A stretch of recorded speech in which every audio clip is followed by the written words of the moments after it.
নিজের স্বামীকে যদি অন্য মেয়ের সাথে যখন তুমি দেখেছো যে শারীরিক সম্পর্কে জড়াতে, এবং তোমার সামনে রেকর্ডিং তুমি যেটা বলছি সেটাতে নাকি সংসার ভালো থাকে, সেটা তোমায় কে বলেছিল? মানে সব্যসাচী। এবং মানুষজন আরেকটা ভুল করছে যে মা হওয়ার জন্য স্বামী বদলের কি দরকার, সেটা তো নয়। স্বামী বদল মা হওয়ার জন্য নয়। আমি তো কখনোই এটা বলিনি কোথাও যে সে অপারক, যেখানে যে কারণে সায়ক পোস্টটা করেছে যে আমার ছেলে, আমার দাদা কি অপারক। এটার পর, লাইফটার পর অনেকেই, মানে যে সমস্ত মহিলাদের সাথে ওর সম্পর্ক ছিল বা আছে বা তারা আমার সাথে যোগাযোগ করেছিল।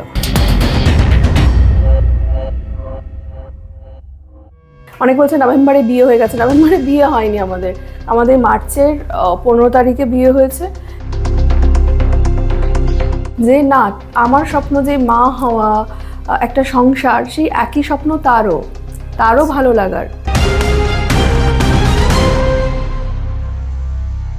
এই মুহূর্তে আমার পাশে যে মানুষটা বসে আছে তার জীবনটা না এক এক সময় এক এক রকম হয়ে গেছে, কিন্তু সে একটু ভালো থাকার চেষ্টা করতে চাইছে, কিন্তু সেখানেও একটা সমস্যা আর কি এসে করা নাড়ছে। কাল রাতের ঘটনা নিশ্চয়ই আপনারা সবাই জানেন কি হয়েছে না হয়েছে। তারপর আজকে সকালে সুস্মিতাদি রয়েছে। প্রথমে নতুন জীবনের জন্য একটা শুভেচ্ছা বার্তা থাকলো, খুব ভালো থেকো। চেষ্টা করা ছাড়া তো কিছু উপায় থাকে না আমাদের কাছে। ভালো থাকবো, একদম তাই। যেটা প্রশ্ন সবার প্রথম, যে এই যে সম্পর্কটা তোমার সাথে দাদার, যে সম্পর্কটা মানে তোমার হাজবেন্ডের, তো সেটা শুরু হয় কবে থেকে? মানে সব্যসাচীতার সাথে ডিভোর্সের পর নাকি আগে থেকেই ছিল? যেটা অনেক পরে।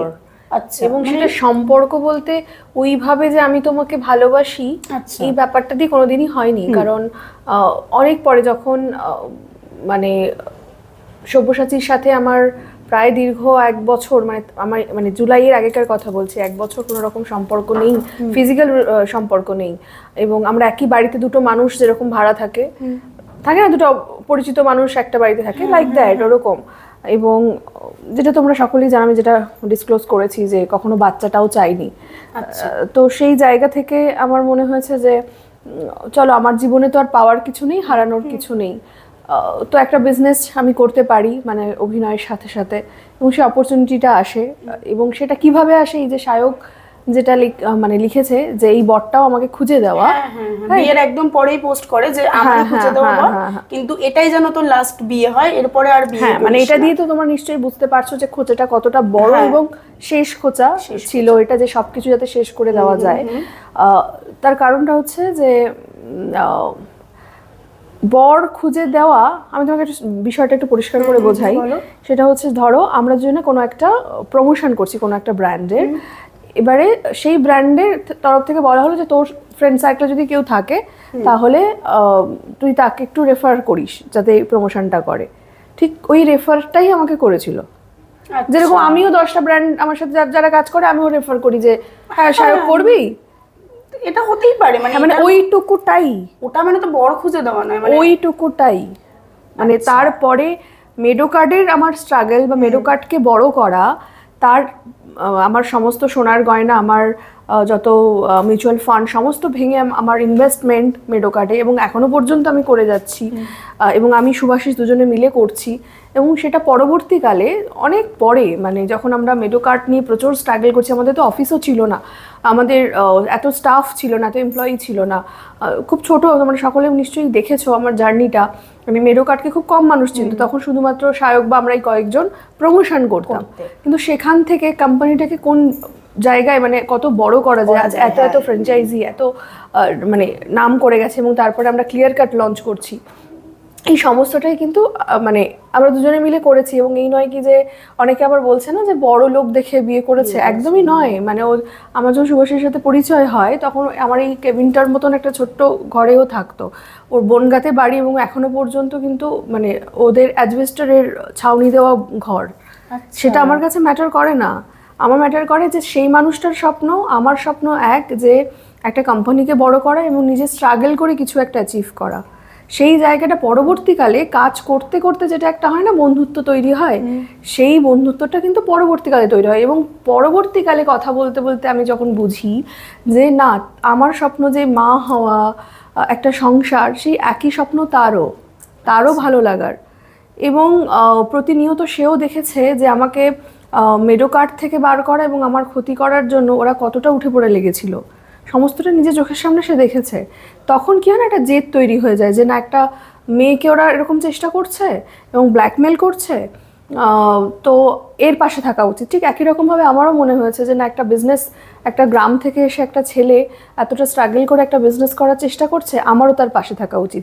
এই পাশে থাকাটার জায়গা থেকেই কোন সময় যে আমরা একে অপরের প্রতি মানে একটা ভালোবেসে ফেলা বা ভালো লাগা এবং সেই বাউন্ড তৈরি হয়ে যাওয়া একটা, সেটা অনেক পরে হয়েছে, অনেক পরে। মানে আমি বলবো সেটাই, অনেক বলছে নভেম্বরে বিয়ে হয়ে গেছে, নভেম্বরে বিয়ে হয়নি আমাদের মার্চের 15 তারিখে বিয়ে হয়েছে। এবং তাড়াহুড়ো করে কোনো বিয়ে হয়নি, কারণ 9 তারিখে আমাদের একটা লিগ্যাল কিছু ডকুমেন্টেশনের কাজ ছিল, যেটা কমপ্লিট না হলে আমরা বিয়ে করতে পারতাম না। সেটা কমপ্লিট হওয়ার পরেই আমরা কিন্তু বিয়েটা করেছি।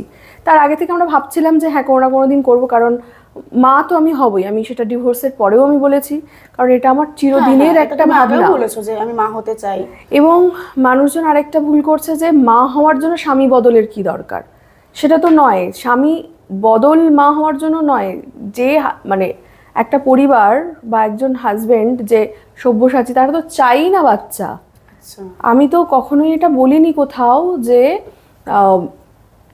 সে অপারক, যেখানে যে কারণে সায়ক পোস্টটা করেছে যে আমার দাদা কি অপারক, সেটা প্রুফ করার জন্য আমার পুরনো সাধের মানে কতটা মানুষ একটা অমানবিক হতে পারে, যে আমার সব থেকে দুর্বল এবং খারাপ লাগার ট্রমাটাইজড একটা জায়গার ছবি সে পোস্ট করে আমার শুভ দিনে, যদিও তার দাদাও করেছে, আমার জন্মদিনের দিন ডিভোর্সের পোস্ট করেছে। মানে প্রতিটা মুহূর্তে কিন্তু আমাকে ডমিনেট, আমাকে খারাপ লাগানো, খারাপ থাকানো, সমস্তটাই করে গেছে। আমি ইনফ্যাক্ট এই যে কথাগুলো আজ তোমায় বলছি, আমি কিন্তু সেগুলো কখনো বলতেও চাই না। না, তুমি এর আগেও যখন ইন্টারভিউ দিয়েছিলে তোমার ডিভোর্সের পরে, কখনোই কিন্তু ওই বাড়ির সম্পর্কে বা ওই বাড়ির মানুষগুলো সম্পর্কে তুমি কিছুই বলোনি। মানে আমরা হয়তো জিজ্ঞাসা করেছি, রীতিমতো জিজ্ঞাসা করেছি যে কি হয়েছে না হয়েছে, তুমি কিন্তু কখনোই সেটাকে বলতে চাওনি। কিন্তু একটা সময় পরে যখন দেয়ালে পিঠটা ঠেকে গেছে, কিছু করার ছিল না। হ্যাঁ, কারণ এটা আমার ভবিষ্যতের কথা ভেবে আমি করেছি। যে দেখো, ওই পোস্ট, এই যে আমাকে লিখে যে পোস্টটা করেছে, সেখানেও কিন্তু আমি কোনো রকম মন্তব্য করি না।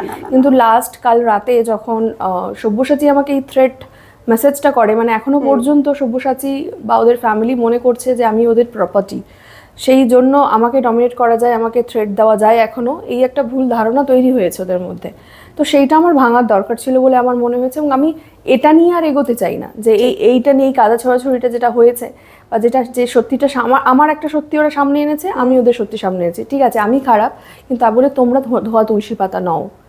বা এই 10টা মানুষ যে বলছে এত ভালো একটা পরিবার ছেড়ে তুমি কি করে চলে এলে, সেই ভুল ধারণাটা যাতে ভাঙে, এবং ভবিষ্যতে যাতে আমাকে কেউ না এটা বলে, যে কারণ আমার ভবিষ্যৎ একটা তৈরি হবে, এবং আমার একটা যদি সন্তান আসে, আমি চাই না তার উপরে কোনো রকম আঁচ আসুক। কারণ আমি প্রচণ্ড একটা মানে মাতৃত্বের প্রতি আমার একটা স্ট্রং একটা ইচ্ছা, ফলে সেই জায়গাটা যদি কেউ নষ্ট করতে আসে, তাহলে কিন্তু বিষয়টা খুব খারাপ হবে।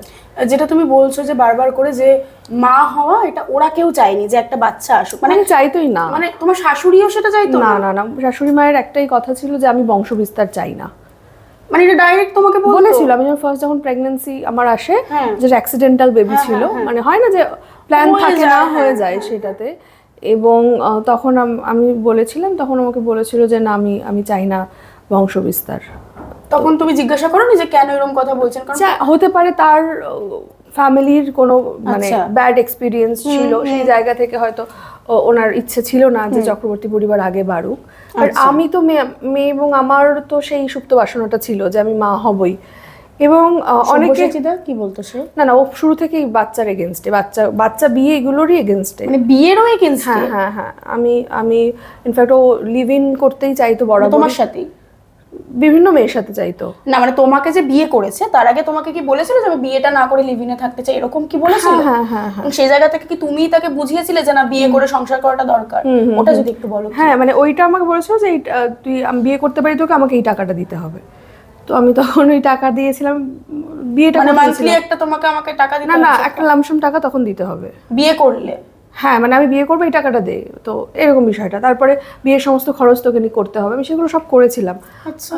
তো এবং মানে আমার এটা মনে হতো যে এবং ওর সমস্ত ভরণ পোষণ মানে চশমা থেকে জুতো জামা যা আজ এটা চাই কাল সেটা চাই সমস্তটাই আমি দিতাম, কিন্তু সেটা ভালোবেসে দিতাম, মানে সেটা নিয়ে আমার কোনো হ্যাঁ মানে হাজবেন্ডকে দিতে ভালোবেসে। হ্যাঁ আমার কিন্তু সেটা নিয়ে কোনো অভিযোগ নেই, কারণ আচ্ছা। একটা বর যদি তার বউকে দেয় ভালোবেসে সবকিছু, একটা বউ দিতে পারে, হ্যাঁ। এর মধ্যে আমি খারাপ না, না, কিছু না, দেখি না। তো সেই জায়গা থেকে আমি করতাম, তো সেটাই বোধহয় ভুল হয়েছে।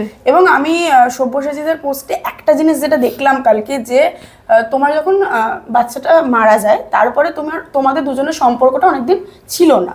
সব্যসাচীদের সাথে দেখো তোমার আরেকটা জিনিস হচ্ছে, আমার যেদিন ফুল ফ্যামিলি তো চেয়েছিল বাচ্চাটা মারা যাক, আচ্ছা, এবং মানে বাচ্চাটা মারা যাক এটা ওরা চেয়েছিল, কারণ বহুবার এরকম হয়েছে। আমাকে হসপিটাল নিয়ে গিয়ে মেডিকেল হসপিটালে নিয়ে গিয়ে আমার হাতে ইয়ে ছিল বলো ওই অ্যাবর্শনের পিল পর্যন্ত ছিল, আমি সেখান থেকে ফিরে এসেছি যে না আমাকে বাচ্চাটা নষ্ট করতে দিও না, আমি ফুল রেসপন্সিবিলিটি আমি নিচ্ছি, ফিনান্সিয়ালি বলো যাই বলো আমি ফুল রেসপন্সিবিলিটি নিচ্ছি, এবং সেটাই আমি করেছিলাম। মানে আমি একা ডাক্তার দেখাতে যাওয়া থেকে শুরু করে প্রেগনেন্ট অবস্থায় বাড়িতে 3জন পুরুষ মানুষ থাকা সত্ত্বেও আমি গড়িয়া থেকে বাজার করে মানে ভারী ব্যাগ নিয়ে আমি আসতাম, কারণ আমি সংসারটা করতে ভীষণ ভালোবাসতাম। শুটিংও তো করতে, সেই শুটিংও করতাম, হ্যাঁ হ্যাঁ, যখন ওই কৃষ্ণকলি হতো অরিজিনাল তখন প্রেগনেন্সি আমাকে দেখানো হতো, এবং বাচ্চা আমি দুজনেই সুস্থ ছিলাম। সেটা পরবর্তীকালে আর ওয়ার্ক করলো না, কারণ এতগুলো মানুষের হায় একটা কাজ দেয়। তো সেই জায়গা থেকে তখন যখন বাচ্চাটা নষ্ট হয়ে যায় তুমি তখন মানে মারা যায় আমি মানে যখন ওটা হয় তখন আমি হসপিটালে ডিসিশন নিয়েছিলাম যে না আর ক্ষমাটা আমি করব না, মানে ওরা সবাই মিলে তো চেয়েছিল বাচ্চাটা না বাঁচুক, ওদের ইচ্ছে পূর্ণ হয়েছে, তো আমি ওখান থেকেই আর একসাথে থাকবো না, ওখান থেকে সেপারেট হয়ে যাব। বাট ওই হসপিটালে শুয়েই আমাকে সব্যসাচী কথা দিয়েছিল যে আবার আবার তুমি মা হবে, এই আশ্বাসটা দিয়েছিল, সেই আশ্বাসেই কেটে গেছে। তুমি ভাবো 2019 সেটা, তো এতগুলো বছর কোথায় গেল, মানে সত্যি হ্যাঁ নেবো না করতে করতে আমার তো 36 বছর হয়ে গেল। তো একটা যখন আমি মা হব আমার তো একটা শারীরিক একটা ক্ষতি হয়ে যাবে, মানে মানে আমি জানি না এখন তো অনেক রকম প্রবলেম এসে যায় বেশি বয়স হলে, মানে সেইটা করতে করতে তো চলে গেল, আমার স্বপ্নটা তো এখনো পূরণ হলো না। কিন্তু সেই স্বপ্নটা আমি দেখতে পেলাম শুভাশিসের সাথে যখন আমার পরিচয় হলো, এবং সেটা আমার সেপারেশনের অনেক পরে। এটাই হচ্ছে ঘটনা, মানে মানুষজন একটা ভুল ধারণা নিয়ে আছে। আর অনেকেই প্রশ্ন করছে যে এই মঙ্গলসূত্রটা নাকি অনেকদিন আগে থেকে, আচ্ছা মঙ্গলসূত্র নিয়েও অনেক প্রশ্ন আছে মানুষের। তো মঙ্গলসূত্রটা আমার নিজের কেনা লাস্ট ধনতেরাসে, কারণ আমি মানে বিবাহিত জীবনের যা যা মানে কি বলবো এই শাখা পলা সিঁদুর এই জিনিসগুলো আমার খুব ভালো লাগে পড়তে। তো আমার এই লাস্ট ইয়ে থেকে আমার সেনকো গোল্ড থেকে আমার এটা কেনা, তো কিনে আমি নিজেই পড়েছিলাম, এবং যেহেতু আমি ধনতেরাসে কিনেছিলাম আমি ওটা খুলতাম না, আমি সবসময় পরে থাকতাম। তো এটার সাথে বিয়ের কোনো সম্পর্ক নেই, এটা তুমি ভালো লাগা থেকে বা কিনেছো পড়েছি একদমই একদম। এবং যে প্রশ্নটাতে ছিলাম যে সব্যসাচীদা যেটা বলছিল যে দ্বিতীয়বার আবার তাহলে আমার কাছে এলে কেন ফিরে, যখন তুমি জানতে আমি খারাপ এবং প্রথম থেকে তোমার সাথে আমার পরিবার এবং আমি এত খারাপ করেছি, তারপরে তুমি আবার কেন আমার কাছে এলে? ওই যে প্রচন্ড ভালোবাসতাম এবং সুযোগ দিয়েছিলাম, আমার মনে হয়েছিল যে চলো আমরা যে যা ভুলগুলো করতাম সেগুলো চলো মানে একটু বদলে নেই। ওর আমার ফ্যামিলিকে আমার মাকে পছন্দ ছিল না কালো বলে, ও বাবা এটা ওদেরও ছিল, এবং এদিকে এত প্রতিবাদ করে যে ওটাই দেখে আমি খুব হেসেছিলাম। আমি তখনও কিন্তু মুখ না না না না একদমই নয়, আমি চাইলে তখন মুখ খুলতে পারতাম, আমার মনে হয়নি যে ওই মুখটা খুলে শুধু শুধু দরকার কিছু আছে। কিন্তু ওই সেম জিনিসটা আমার সাথেও হয়েছে, কারণ মাকে 25 ডিসেম্বর রাস্তায় দাঁড়িয়ে অপমান করা হয়েছে ওর মায়ের জন্মদিনে, কেন আমার মা গেছে। কারণ আমার মা যদি কোথাও যেত আমাদের সাথে, তাও সবসময় ধর 2-1 কোনো অকেশনে সেটা নিয়েও সমস্যা ছিল যে কেন তোর মা যাবে, সেটা নিয়ে চরম অশান্তি হতো। তো লাস্ট ওইটাই ছিল মানে 24 ডিসেম্বরের 25 ডিসেম্বর ওর মায়ের জন্মদিন পালন হয়। ওর মায়ের জন্মদিনে আমি সোনার কানের দুল দিলাম, আলাদা করে সেলিব্রেট করলাম, অথচ আমার মাকে রাস্তায় দাঁড়িয়ে অপমান করলো যে তোর মা কেন, এবং সে জঘন্যভাবে যে কেন এসছে উনি, কেন এসছে ওখানে, এরকম। এটা কি সব্যসাচীদাই করলো? সব্যসাচী, হ্যাঁ। এবং তার মা ভাই সামনে চুপ দাঁড়িয়েছিল, কোনো প্রতিবাদ না করেনি। তো তোমার শাশুড়ি মা কখনো প্রতিবাদ করতো না যে কেন এগুলো করছিস, মানে এই বিষয়টা ছাড়া অন্যান্য বিষয়ে বা কিছুতে কোনোদিন? নাকি ছেলেকেই সাপোর্ট করতো, কোনটা? কিছুই বলতো না উনি, চুপচাপ থাকতো। এবার যদি আমি সাহেবদার প্রসঙ্গে আসি, যে তুমি দেখতাম ওকে অনেক সময় অনেক কিছু কিনে দিতে, বা ও অনেক সময় অনেক কিছু আবদার করতো, ওই যে ওগুলো সব তো ব্লগিং এর পার্ট। মানে সেটা কি স্ক্রিপ্টেড থাকতো? না, ওটা ইনস্ট্যান্ট হয়ে যেত, কারণ আচ্ছা। বিষয়টা হচ্ছে যে ও যেহেতু সব জায়গায় বলে না যে ফেসবুকটা আমাকে শিখিয়ে দিয়েছে, সেটা আমি মানি, হ্যাঁ ডেফিনেটলি। আমি খুব একটা মানে সোশ্যাল মিডিয়া পার্সন ছিলাম না, হ্যাঁ। আমার পছন্দ হতো না মানে সোশ্যালি কিছু পোস্ট করা নল, ও পেছনে থেকে করতো, এবং সেটা অনেক, শুধু আমায় নয় অনেককেই ও করিয়েছে, শিখেছে কর কর কর কর। এবং তারপরে গিয়ে যেহেতু আমাকে, এবং আমি সেটা সব জায়গাতেই স্বীকার করেছি যে বলেছিও যে, কারণ যে যেটা করেছে তাকে কৃতজ্ঞতা জানাতে আমার কোনো ভুল নেই, কিন্তু ভুলটা ভুলই, এবং সেটা নিয়ে আমি মুখ খুলিনি এতদিন, খুলতামও না। যদি মানে আমি ওর পোস্টের পরেও মুখ খুলিনি, কালকে আমি মুখ খুলতে বাধ্য হয়েছি ওর দাদার ওই থ্রেডের জন্য, যে ও এবার আইনি পদক্ষেপ নেবে। হ্যাঁ মানে না, তারও আগে যে আমার জীবন হেল করে দেবে অল এই সমস্ত, এবং দেখবে ওটা একটা আছে 1/4, মানে আমি যদি এক ভুল করি 4 আমাকে রিটার্ন দেবে, সেটা আমার লাস্ট 7 ইয়ার্স এটাই করে এসেছে আমার সাথে। এবং তুমি নাকি ভালো থাকবে না, খারাপ থাকবে, এটাও জানিয়েছে, মানে যেরকম আমরা মানুষকে শুভেচ্ছা বার্তা দিই ঠিক সেই টোনেই ওটা আর কি জানিয়েছে। সেটাই, ফলে সেটাই ছিল। এবং আমি এটা নিয়ে আসলে আগে আর বাড়তে চাইছি না, কারণ কালকে ওই এটার পর, লাইফটার পর অনেকেই, মানে যে সমস্ত মহিলাদের সাথে ওর সম্পর্ক ছিল বা আছে, বা তারা আমার সাথে যোগাযোগ করেছিল। ওকে, মানে কালকে রাতেই যোগাযোগ করেছিল, লাইফটা দেখছিল, দেখতে দেখতেই আমার সাথে যোগাযোগ করেছিল, এবং তারা প্রত্যেকেই উইথ প্রুফ মানে সামনে আসতে চায় বা এরকম একটা কিছু। বাট আমি চাই না যেটা নিয়ে আর কোনো জলঘোলা হোক, কারণ আমার সত্যি বলতে কোম্পানির এখানে প্রচুর প্রেশার, প্রচুর কাজ, সেটা নিয়ে আমি মনোনিবেশ করতে চাই। আমার শুধু এটুকু বলার ছিল যে দেখো, আমি খারাপ তোমরা বলছো, ডেফিনেটলি আমি মানছি আমি খারাপ, কিন্তু তোমরা ধোয়া তুলসী পাতা নও, এইটা শুধু একটু মানুষকে বোঝানো, যে শুধুমাত্র আমার দিকে আঙুলটা তুলো না, দরকার নেই তো আঙুল তোলার। তো কাউকে একজনকে অন্ধভাবে সাপোর্ট করছো আর আমি মেয়ে বলে আমার সমস্ত দোষ, সেটা তো হতে পারে না। তোমার এই যে পুরো ঘটনা, এটার পরে 1 ঘন্টা মতো আগে একটা পোস্ট করেছে সাহেবদা, আমি যেটা দেখলাম, তুমি দেখেছো কিনা আমি জানি না, যে তোমাকে নাকি ও সবসময় জানতো যে তোমার সাথে তার দাদার সম্পর্কটা একদমই ভালো নয়, সেজন্য ও নাকি তোমাকে সবসময় বলতো তোর যখন আমার দাদার সাথে সম্পর্কটা ভালো নয়, অন্য একটা বিয়ে কর বা একটা সম্পর্কে জড়া। কিন্তু এই তুমি যেটা বলেছো যে দাদার সাথে সম্পর্কটা রাখ, ফ্যামিলি ড্রামাটা চলুক, কিন্তু তারপরে তুইও কারোর সাথে সম্পর্কে থাকতে পারিস, দাদাও থাকতে পারে, এটা নাকি তুমি বলোনি। এটা যদি একটু মানে বলো, সায়ক সকালবেলা কি বলি বলো, তখন ততটা চালাক ছিলাম না, রেকর্ড করে রাখিনি, ঠিক বুঝলে তো। মানে ওটা মানে আমাকে এক্স্যাক্টলি এটাই বলেছিল, যেটা অডিওতে আছে, যে শোন, এটা কিন্তু ফ্যামিলি ব্লগিংটা আমাদের বিজনেস, এক্স্যাক্টলি যা যা ওয়ার্ডগুলো বলছি এক্স্যাক্টলি এই ওয়ার্ডগুলোই ছিল, যে এটা আমাদের ফ্যামিলি বিজনেস, এটা যদি নষ্ট হয়ে যায় তাহলে আমাদের কিন্তু রোজগার নষ্ট হয়ে যাবে।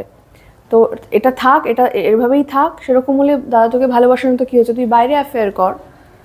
আমাকে এই সাজেশনটা দেওয়া হয়েছিল, কিন্তু আমার পক্ষে সেটা সম্ভব নয়। তুমি তখন ওকে কিছু বলোনি? মানে হয় না যে একটা কথা, বা ও তোমার থেকে কি বলবো আমি, যে কি বলছিস, আমাকে সেই রেসপেক্টটাই তো কোনোদিন দেয়নি বৌদি। আর এই যে বাই দ্য ওয়ে, যে কুটনি বৌদি, ওই নামটা সবাই বলে না যে কুটনি বৌদি তোমাকে তো বলে ফেমাস করেছে, অ্যাকচুয়ালি নয়। মানে যখন ব্লগটা স্টার্ট হয় তখন আমার কাজ, যেহেতু আমি সব কাজ করতে পারি, আমি প্রচন্ড পরিমাণে যেমন ঘরোয়া তেমনি বাইরের কাজ, এবং সেটা আমি ভালোবেসে করি, আমার ভালো লাগে করতে। সেই জিনিসগুলো দেখে মানুষজন আমাকে সোশ্যাল মিডিয়ায় পছন্দ করতে শুরু করে। কারণ আমি দেখেছি এরকম অনেকেই আছে যারা আমাকে সিরিয়াল করি এই ব্যাপারটা চেনে না, তারা সোশ্যাল মিডিয়া আমাকে চেনে যে হ্যাঁ আমি অমুক। তো আমাকে দেখে তাদের ভালো লাগে, যতটা ঘরোয়া সব কাজকর্ম এবং বাইরেও এতটা সুন্দর পারদর্শী সব, এই যে আমাকে ভালো লাগে, সেইটা শায়কের সহ্য হচ্ছিল না। ইনফ্যাক্ট আমাকে ফোন করে আমাকে বললো যে তোকে সবাই ভালো বলছে, তোকে আমার একদম সহ্য হচ্ছে না। আমি তাহলে কি করবো বল, মানে সবাই যদি বলে, সব আমার ইচ্ছা করছে সবাইকে বলে দিতে তুই কেমন। আমি দেখ, সেই ইচ্ছেটা তো আমারও করছে যে তোরা কেমন বা তুই কেমন, তো সেটা তো বলা যায় না সবসময় সোশ্যাল মিডিয়ায়। তো তার থেকে বেটার আমি যেরকম সহ্য করে নিচ্ছি, চেপে নিচ্ছি, তুইও চেপে থাক। তখন তারপর থেকেই ও আমাকে অ্যাকচুয়ালি কুটনি দেখানোর জন্য, কিন্তু ও কুটনি বলতে শুরু করলো, কিন্তু মানে ভগবান কিভাবে আমার সাথে ছিল ওই মুহূর্তে, আমার একটা ফিল হলো যে না, ও আমাকে যতই লেগ পুলিং করুক, আমাকে কুটনি বলুক বা আমার এগেন্সে যাই করুক না কেন, আমি শান্ত থাকবো, আমি কোনো রিয়াক্ট করবো না। চাপ থাকি। তুমি আমাকে সেই ভিডিও সময় যেগুলো যদি তুমি লক্ষ্য করে দেখো, আমি কিন্তু একদম চুপ থাকতাম। হ্যাঁ, ঠিক কথা। সেইটাই মানুষকে অ্যাট্রাকশন দিল, যে ও কোনো রিয়াকশন দেয় না, কিন্তু দাদা কত ভালো বউ। ভালো অ্যাকচুয়ালি আমাদের বৌদি। সোসাইটি তো তাই, সেটাই চায় যে একটা মেয়ে কষ্টে থাকুক, তাকে 10টা কথা মানুষজন বলুক, কিন্তু ও সহ্য করে যাক। ইনফ্যাক্ট এই যে আমি লোকে বলছে যে এত তাড়াতাড়ি কি করে মুভ অন করে গেল, মানুষ চায়, সোসাইটি চায় যে আমি কষ্টে থাকি। একটা সম্পর্ক ভেঙে গেল মানে সেই মেয়েটা কষ্টে দুমড়ে মুচড়ে মরে যাক। আমি যদি আজ একটা বিয়ে না করে, আমি যদি চোখের তলায় ডার্ক সার্কেল করে একটা ভিডিও বানাতাম যে আমি প্রচণ্ড কষ্টে আছি, আমি একে ছাড়া মরে যাচ্ছি, তখন না বাবা সত্যি কি কষ্টে আছে। কিন্তু যখন একটা মানুষ, একটা মেয়ে স্ট্রংলি ব্যাপারটাকে একটা পদক্ষেপ নিচ্ছে, তখন সেটা হয়ে যায় ভুল, প্রবলেম। এটা সোসাইটি, আমাদের কিচ্ছু করার নেই। এবং পোস্টে এই কথাটাও লেখা আছে যে তুমি যেহেতু সবকিছু কালকে ফাঁস করে দিয়েছো, এখানে নাকি তুমি নিজেও তো ছোটই হলে, কোথা থেকে তুমি বড় হলে। আমি তো একবারও বলিনি আমি বড় হব। তুমি আমাকে ছোট করছো যখন, তুমি একবার নিজের দিকটাও দেখো। আমার এটাই উদ্দেশ্য ছিল। আমি কখনোই বলছি না আমি বড়, আমি মহান, আমি সৎ বা আমি ভালো, কিন্তু তোমরাও ভালো নও। ঠিক, সবটা সহ্য করাটাই মনে হয় সব থেকে বড়, মানে এতদিন ধরে নিজের মধ্যে সবটা চেপে রাখা, এটা তো একটা মানে বড় মানে চাপ বলা যেতে পারে। হ্যাঁ, আমি প্রচন্ড মানে কেঁদেছি, গুমড়ে কেঁদেছি বাড়িতে। সেগুলো আমি হয়তো ভিডিওতে দেখাইনি, সেটা তো ভিডিও করে দেখানোর মতো না, সবটা তো মানুষ এটাই content চাইছে, নয়। মানুষ এটাই চাইছিল যে আমি আমার কষ্টের সময়টা দেখাই, ওটাতেই মানুষ খুশি হবে। কিন্তু কষ্ট থাকে, মানুষ কষ্ট হয়, আমি তো রক্ত মাংসের মানুষ, আমার কষ্ট হবে না? কারণ প্রতিটা মুহূর্তে যখন ও দেখছে এরকম লেগ পুলিং করছে, এটা করছে ওটা করছে, আমি প্রচন্ড আমার কষ্ট হতো। আমি ঘরে গুমড়ে কেঁদেছি। আমার কিছু কাছের মানুষ তার প্রমাণ। মানে আমার মাকে যখন দিনের পর দিন অপমান করা হয়েছে, আমার ডিভোর্সের জন্য দায়ী করা হয়েছে, অথচ বিষয়টা উল্টো, যে আমার মাকে অপমান করা হতো দিনের পর দিন, এবং আমাকে বাঁজা বলা হতো। আমি তখনও কিন্তু চুপ ছিলাম। ওরাই তো চায়নি সন্তান, কিন্তু লোকজন মানে বাঁজা বলতো অডিয়েন্স, আচ্ছা বলছে তুমি বাঁজা, বাচ্চা দিতে পারোনি, কি করে সংসার টিকবে, যে হয় মানে নর্মাল সোসাইটির যে ভাবনা, যেরকম বলে আর কি। ভাবনা। আমি তখনও কিন্তু প্রতিবাদ করিনি। এই জিনিস তুমি উল্টো ভাবো তো, ধরো আমি বাচ্চা চাই না, ওরা চাইতো, তাহলে তারপরে চুপ থাকতো কি? তাহলে তো মনে হয় এতদিনের কন্টেন্ট হয়ে বাবা আর বলো না, যাই হোক। আর যেটা হচ্ছে কথা, একটা মেয়ে হয়ে নিজের স্বামীকে যদি অন্য মেয়ের সাথে যখন তুমি দেখেছো যে শারীরিক সম্পর্কে জড়াতে, এবং তোমার সামনে রেকর্ডিং তুমি যেটা বলছি, সেটাতে নাকি সংসার ভালো থাকে, সেটা তোমায় কে বলেছিল? মানে সব্যসাচী আমাকে বলতো যে এটাই নাকি নর্মাল, সবাই নাকি তাই করে। এবং মানে আমার সামনে আমার স্বামী অন্য একজনের সাথে, হ্যাঁ মানে ফিজিক্যাল হবে, এটা খুব নর্মাল। হ্যাঁ মানে এটাতে নাকি দাম্পত্য ভালো থাকে, কারণ একটা বউকে দীর্ঘদিন মানে দেখতে দেখতে তার প্রতি তো অ্যাট্রাকশন কমে যায়। তো সেটাই আর কি। তখন তুমি কখনো কিছু বলো, মানে প্রতিবাদ বা কিছু? আমি সংসার বাঁচাতে চেয়েছি তো বরাবর, আমি সংসার করতে চেয়েছি, আমি প্রচন্ড ভালোবাসতাম ওকে। এই যে বিষয়টা যে তুমি বললে যে সব্যসাচীদা অন্য মেয়ের সাথে অ্যাফেয়ার ছিল, এবং সেটা তুমি তোমার চোখের সামনে সবটা তুমি দেখেছো পুরো সম্পর্কটা, এটা কি তোমার শ্বশুরবাড়ির লোক জানতো? মানে তারা কি সবটাই জানতো? মানে সায়ক কি জানতো সবটা, নাকি এটা এই মুহূর্তে দাঁড়িয়ে জানতে পারলো? ওটা তো 4 দেওয়ালের মধ্যেকার কথা। আচ্ছা, আমি বারবার এটা বলেছি না যে মানুষজন বাইরে থেকে বিচার করে, কিন্তু পয়েন্টটা হচ্ছে যতক্ষণ না তুমি একটা মানুষের সাথে এক ছাদের তলায় এবং সেটা 4 দেওয়ালের মধ্যে না থাকবে, তোমার চেনা পসিবলই নয়। ঠিক। কাল তুমি ওকে আসতে বলেছিলে 11টা 15। হ্যাঁ মানে আমি কিন্তু আসতে বলিনি আসলে। আচ্ছা, আমি ওই যে সব্যসাচী আমাকে যে থ্রেডটা করেছে, ওইটা আমি হোয়াটসঅ্যাপে ওকে পাঠিয়েছিলাম, আমি দেখ তো দাদা এটা করছে, ঠিক আছে। ও তখন আমাকে সাথে সাথে ফোন করেছিল। তো আমি বললাম দেখ, এবারে যেটা তোরা শুরু করেছিস, তোরা অনেক বলে নিয়েছিস, এবার শেষটা আমি করব, এবারে আমি বলবো। এবার তুমি প্রথম থেকে কি সেটা কি রেকর্ড করেছিলে? না, প্রথম থেকে করা হয়নি ওটা। সেই কারণেই ও বললো যে স্ক্রিপ্ট ছিল নাকি বিষয়টা, 3 বারের বার নাকি রেকর্ড হয়েছে, নাকি 3 নম্বর বার থেকে এরকম কিছু একটা বলেছে। আমি জানি না, মানে সেটা আমি কোনোদিনই কিছু স্ক্রিপ্টেড করিনি। এবং আমি ফোন করলাম ওকে, না ও আমাকে ফোন করলো যে কি হয়েছে ব্যাপারটা বলে। আমি দেখ, তোকে হোয়াটসঅ্যাপ করা পরিষ্কার লেখা আছে ওখানে কি আছে, ওর যেরকমটা করে যে কিছুই বুঝতে পারছি না এরকম একটা বল, বুঝিয়ে বল। আমি বুঝিয়ে বলার তো কিছু নেই, দেখ ওখানে লেখা আছে পুরো পরিষ্কার। তখন বলছে দেখ এটাকে আমি ঠিক করে নিতে পারি। আমি দেখ তোরা বলেছিস এতদিন, এবারে আমি বলবো, এবারে আমি নিজে লাইভ করব, আমি নিজেরটাও বলবো, তোরা দাদা বলেছিস সেগুলো সমস্তটাই আমি বলবো, আমার নিজের পাস্ট বলবো, তোদের সমস্তটাই বলবো, যেগুলো নিয়ে আমাকে এতদিন তোরা ব্ল্যাকমেল করেছিস, আমি আর ব্ল্যাকমেলড হব না। এটা আমার রেকর্ডিং এ কিছুটা ভয় পেয়েছিল, যেটা ওর গলা শুনে বা পুরোটাতে বোঝা গেল ওই রকম ভাবে কোনোদিন আমার সাথে কথা বলেনি, উল্টোটা সবসময় ছিল, সবসময় থ্রেট ছিল আমার প্রতি যে without Chakraborty family you are nothing, এবং তোর লাইফ হেল করে দেব, এবং তোর রোজগার আমার জন্যই। আমি এটা দীর্ঘদিন এটা শুনেছি, ফলে কালকের যে ভয়েসটা শায়কের সেটা সম্পূর্ণ আমার কাছে নতুন ছিল। মানে ওইভাবে কথা বলা যে ভাই করিস না, কারণ ওর মনে হচ্ছিল যে হ্যাঁ এবারে যদি আমি মুখ খুলি, ওর তরফ থেকে তো মুখ খোলা সমস্তটাই হয়ে গেছে, এবার মুখ খুললে সমস্যা। তখন আমাকে দেখবে ওটাও আছে ওর মধ্যে, বলেছে যে তা তুই কিছু বললে আমাদেরকেও তো কিছু বলতে হবে। দেখ আমি আমারটাও বলবো, তুমি লাইফটা যদি দেখো তাহলে বুঝতে পারবে যে আমি কিন্তু আমারটাও বলেছি, সবটাই বলেছি আমি। কিন্তু ওদের পোস্টগুলো দেখবে সেই সৎ সাহসটাই নেই যে দুদিকেরটা বলবে, ওরা কিন্তু আমারটাই বলে যাচ্ছে, নিজেরটাও কিন্তু স্বীকার করছে না। এবং আরো একটি আমি পোস্ট দেখেছিলাম, নবনীতা বলে কেউ একজন আছে যে লিখেছে যে এই জন্যই তোকে বলেছিলাম যে কারোর সাথে কারোর ওই পোস্টটা, ওই লেখাটা আরো এরকম কল্যাণীর আরেকটা মেয়ে যত পরিচিত মহল আছে ওই স্ক্রিপ্টটা ওর লিখে দেওয়া এবং ওই সেম কপি পেস্ট করা ওই লেখাটা সবাইকে দিয়ে পোস্ট করিয়েছো, কারণ একই লেখা।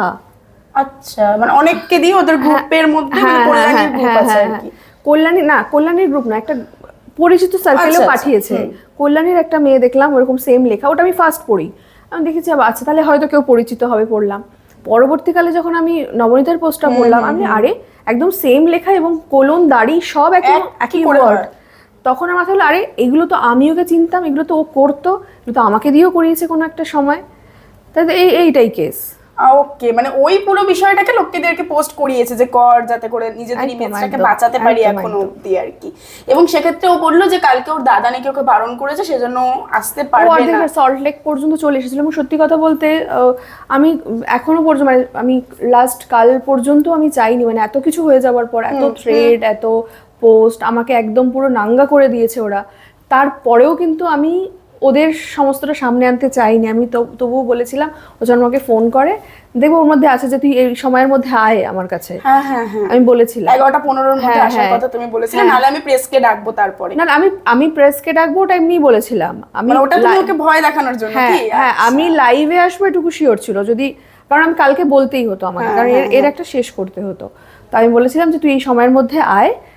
আর প্রেস তো আজকে তো নর্মালি এমনি আমার মানে আফটার ম্যারেজ সবাই ওয়েলকামিং একটা ইন্টারভিউ নেওয়ার জন্য আজকে কথাই ছিল, এটা তো নয় যে আমি কালকে রাতের পর তোমাদেরকে আলাদা করে রেখেছি, না একদমই নয়। এবং সুস্মিতা দি আমাদেরকে ডাকেও নি, আমরা নিজেরা মেসেজ করে রেখেছিলাম যে বিয়ের পর একটা মানে ইন্টারভিউ আমরা করব, সেই জায়গায় দাঁড়িয়ে কালকের ঘটনাটা ঘটে যায়, তো সেটা নিয়েই সেজন্য জিজ্ঞাসা করা, নচেত এরকম কোনো কিছু প্ল্যান করা আমার মনে হয় না ছিল। না একদমই ছিল না, আমরা বলাতেই রাজি হয়েছে ঠিক আছে তোমরা এসো। আমি তোমরা এটা খেয়াল করছো কিনা জানি না, কালকে ছিল 19শে মার্চ, মানে আমার বাচ্চার মৃত্যুর দিন ছিল, মানে সেদিনটাও ওরা থ্রেট করতে ছাড়লো না, এই নোংরামিটা করতে ছাড়লো না, প্রত্যেকটা দিনকে আর কি ওরা লিখে রেখেছিল কি আমি জানি না কি করে রেখেছিল।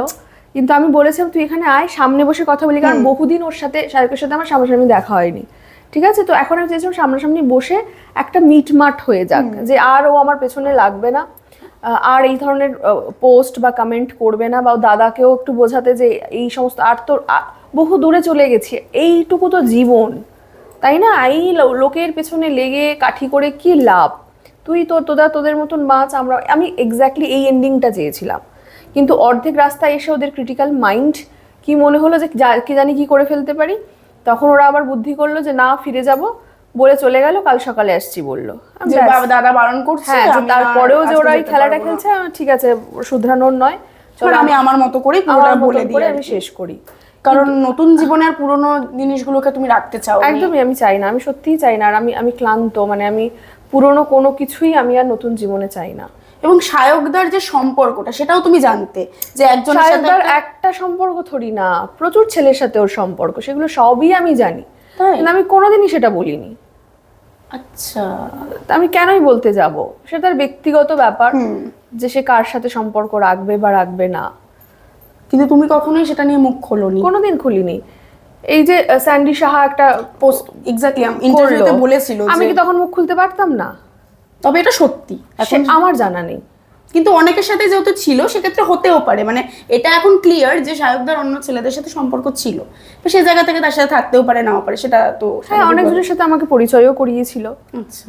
এবং অনেককে আমি জানিও, এবং ওই যে যেটা বললাম হসপিটালের কেসটা, তো যাই হোক আমি সেটা নিয়ে আর বেশি নাড়াচাড়া করতে চাইছি না। এবং যাদের সাথে সম্পর্ক ছিল সেটা জানারও কোনো দরকার নেই, কারণ তারা তোমার সাথে কিছু করেনি, তো সেই জায়গা না, আমি ওই জন্য কারোর নাম তো নেইনি, না, না। তাদের নাম আমার নেওয়া উচিত নয়। এবং মানে সেই ছেলেরা, মানে সব্যসাচী শিকার যে মেয়েরা তারা, এবং যারা সায়কও মাঝরাতে ছুটে গেছিল যাদের কাছে, তারাও কিন্তু সে সমস্ত ছেলেরাও কিন্তু আমাকে তাদের স্ক্রিনশট বা তাদের সব মানে সবকিছু, মানে এটা যখন খোলাসা হয়ে গেছে না, তারপরে সবাই আমাকে পাঠাতে শুরু করেছে। আমি বলছি মানে দেখ তুমি ভাই, এই মুহূর্তে দাঁড়িয়ে চাইলে সবটা ওপেন আপ করেই দিতে পারতে, আমি যে চাই না যে আমি আগেও চাইনি, এখনো চাই না। আমি শান্তি চাই, সবাই বেঁচে থাক, ভালো থাক, কারণ এইটুকু জীবন একটু খুশিভাবে আমাকেও বাঁচতে দিক সবাই, তারাও ভালো থাকুক, এটাই আমি চেয়ে এসেছি। এবং তোমার নতুন জীবন সেটাও যেন খুব সুন্দর হয়, এবং তোমার যেটা ইচ্ছে যে মা হব, আমার একটা সন্তান হবে, সেই মানে স্বপ্নটা যেন তোমার খুব তাড়াতাড়ি পূরণ হয়, এটাই চাওয়া, একদমই তাই। আর মা হওয়ার জন্য বিয়ে করাটা মানে একদমই মানে নয়। বর চেঞ্জ ব্যাপারটা কিন্তু নয়, একদমই নয়, মানে ওটা অনেক পরে, এবং তাড়াহুড়ো করে বিয়েটা নয়, কারণ 9 তারিখে আমাদের একটা লিগাল প্রসিডিওর ছিল, সেটা না হলে বিয়ে করতে পারতাম না, সেই কারণে এত কম সময়ের মধ্যে হয়েছে। আর ডেফিনেটলি এত অ্যারেঞ্জমেন্ট, আমার টিমটা একবার দেখো, এতটা একদমই তাই, অনেক বড় একটা টিম, এবং এতটা স্ট্রং টিম, মানে মানে একটা টিম অমুক জায়গায় পৌঁছে আছে, ওভার ফোন সে জিনিস অ্যারেঞ্জ করছে। মানে আমার ডেকোরেশন থেকে শুরু করে 1.5 ঘন্টায় চেঞ্জ হচ্ছে আমার ডেকোরেশন, মানে সিনেমাটিক ভাবে, মানে আমার বিয়েটা আমি পুরো বেঁচেছি, মানে হয় না যে একটা স্পেশাল ডে যাকে বলে, আমি সেই স্পেশাল ডে হিসেবে জীবনে প্রথমবার বেঁচেছি। আর আমি এই মাত্রাটাকে আমি কন্টিনিউ করতে চাই। এবং সবকিছু মানে তত্ত্ব সাজানো থেকে আইবুড়ো ভাত, মানে সবটা খুব সুন্দরভাবে হয়ে উঠছে। এবং তুমি বিশ্বাস করবে না, বিয়ের দিন পর্যন্ত দুপুর পর্যন্ত আমাদের জুতোটা কেনা হয়নি। আচ্ছা। সুভাষের এক বন্ধু মার্কেটে সে জুতোর ছবি পাঠাচ্ছে, দেখ তো এই জুতোটা হবে কিনা, আমার পায়ের মাপ নেওয়া হয়নি কিন্তু, মানে এইভাবে হয়েছে আর কি সবটা হচ্ছে। এবং রাতারাতি ফুল নিয়ে এসে ফুলের মালা তৈরি করা হচ্ছে। এদিকে যে কুলো আঁকবে তার পরের দিনই বিয়েটা, তার আগের দিন কুলো আঁকছে, ছবি পাঠানো হচ্ছে ওভার ফোন। এবার আমি ধরো আশীর্বাদ সেরে চলে যাচ্ছি শাখা কিনতে, মানে এইরকম দৌড়ে দৌড়ে বিষয়গুলো হচ্ছে, কিন্তু ইনস্ট্যান্ট হয়েছে সব। হ্যাঁ, এবং বেশ মজা লেগেছে, মজা হয়েছে। মানে বিয়ে সাধারণত অনেক দিনের একটা প্ল্যানিং এ হয়, আর না হলে সেটা মন্দিরে গিয়ে পালিয়ে গিয়ে তাড়াতাড়ির মধ্যে হয়, কিন্তু এটা সব হয়েছে খুব তাড়াতাড়ি।